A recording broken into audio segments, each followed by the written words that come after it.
c'est en vertu de sa prétention au titre de Fils de Dieu que Jésus propose sa chair à manger. Voilà qui nous projette à l'évidence au-delà des limites de la simple raison, selon l'expression kantienne. Cela ne veut pas dire pour autant que pareille projection soit irrationnelle ou contraire à la raison, mais que la raison a ses limites. Ces limites ne l'empêchent pas de pouvoir désigner ce qui se situe clairement au-delà de sa capacité discursive. Comme je viens de l'évoquer, on trouve au cœur du christianisme une forme tout à fait unique d'anthropophagie, puisque le Christ ne se présente pas comme victime ou objet d'une pratique anthropophagique, comme on en rencontre encore dans quelques peuplades qu'il n'est plus permis d'appeler primitives. Jésus propose de lui-même sa chair à manger. Cela a pu se rencontrer ici ou là dans les faits divers des journaux, de la part de personnes considérées comme des malades mentaux. Jésus était-il donc fou ? Ne paraît-il pas quasiment déliré ? Demande saint Augustin dans un de ses traités. C'est ce que considèrent certains de ses interlocuteurs scandalisés. Comment peut-il nous donner sa chair à manger ? Et pire encore, si c'est possible, son sang à boire. Le vampirisme viendrait s'ajouter à l'anthropophagie. Et c'est d'autant plus choquant que l'on trouve dans la Bible un interdit important, celui de manger la viande avec son sang, ce qui symboliquement veut dire avec son principe vital.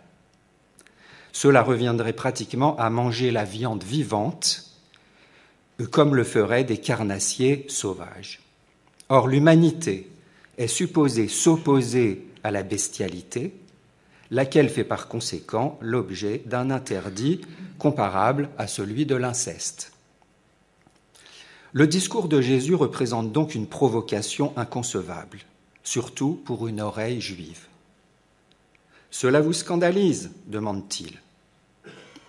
En regardant nombre de ses disciples s'éloigner, il se tourne vers ses fidèles les plus proches, ceux qu'il a l'habitude d'envoyer devant lui, ses apôtres.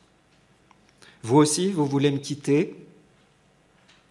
On connaît la réponse de Simon-Pierre. « À qui irions-nous ? C'est toi qui as les paroles de la vie éternelle. » Je ne vais pas vous lire en entier le chapitre 6 de l'Évangile selon saint Jean, vous pouvez le faire en rentrant chez vous. Si Jésus avait été plus raisonnable, moins bestial, il s'en serait tenu à un discours plus correct, plus compréhensible et acceptable, plus moral. Celui qu'il pratique par ailleurs lorsqu'il parle de donner sa vie, comme étant la preuve concrète de l'amour. Jésus, de fait, ne parle pas de viande à manger. En grec, c'est le mot créas pour dire la viande. Il parle de sa chair. C'est le mot sarx. Lorsque la Bible parle de la chair, elle parle d'un corps vivant, animé, le corps vivant de l'homme. En outre, la Bible ne parle pas grec ou seulement sur le tard. Elle ne connaît pas la dualité âme-corps, psyché, soma en grec. Ou en tout cas, elle ne la valorise pas, même s'il lui arrive de l'utiliser. C'est la chair qui a reçu son souffle de Dieu, ce qui l'a rendue apte à la parole et à la conscience, ou le cœur. C'est la chair qui parle et qui pense. Souffle, roua en hébreu, pneuma en grec, c'est ce que nous traduisons par esprit. L'esprit est d'abord celui de Dieu, celui qui plane sur les eaux des origines.